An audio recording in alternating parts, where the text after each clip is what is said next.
اعوذ باللہ من الشیطان الرجیم بسم اللہ الرحمن الرحیم۔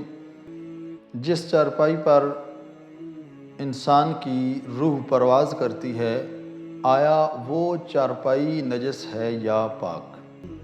اسی طرح دوسری وہ چیزیں جو انسان کی روح پرواز کرتے وقت انسان کے ساتھ مس ہوتی ہیں، ان کا شرعی حکم کیا ہے؟ آیا وہ پاک ہیں یا نجس ہیں؟ مثلا کمبل، رضائی یا وہ لباس جو انسان نے پہنا ہوا ہے، جب روح پرواز کرتی ہے تو پھر ان کا کیا حکم ہے؟ یاد رہے کہ فقط انسان کے اوپر غسل مس میت واجب ہوتا ہے۔ اگر کسی انسان نے میت کو مس کیا اس حالت میں کہ جب اس کا مکمل جسم ٹھنڈا ہو چکا ہو تو اس کے اوپر غسل مس میت واجب ہے۔ لیکن یہ غسل مس میت فقط اور فقط انسان کے لیے ہے۔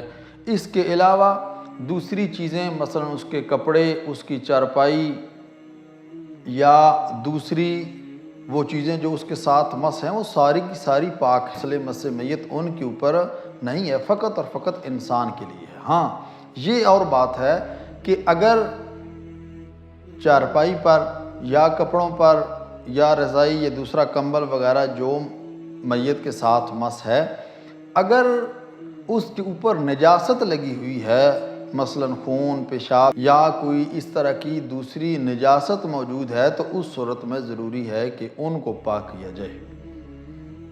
وَإِلَّا یہ ہے کہ ان کے اوپر کوئی غسل واجب نہیں ہوتا، وہ فقط اور فقط انسان پر ہوتا ہے۔ دوسری بات یہ کہ وہ چارپائی یا وہ کمبل، رضائی یا جو کپڑے میت نے پہنے ہوئے ہیں، آیا ان کو آپ استعمال کر سکتے ہیں یا نہیں؟ تو اس میں بھی کوئی حرج نہیں ہے۔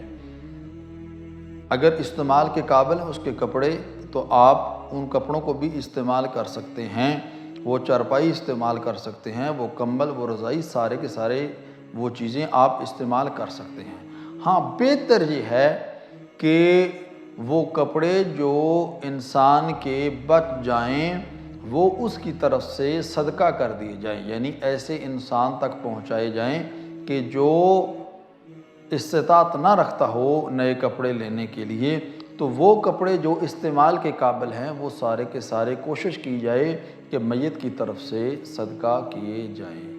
دعا ہے خالق کائنات کی بارگاہ میں خداوند کریم ہم سب کو احکام الہیہ اور فرامین معصومین علیہ السلام پر عمل کرنے کی توفیق عطا فرمائے۔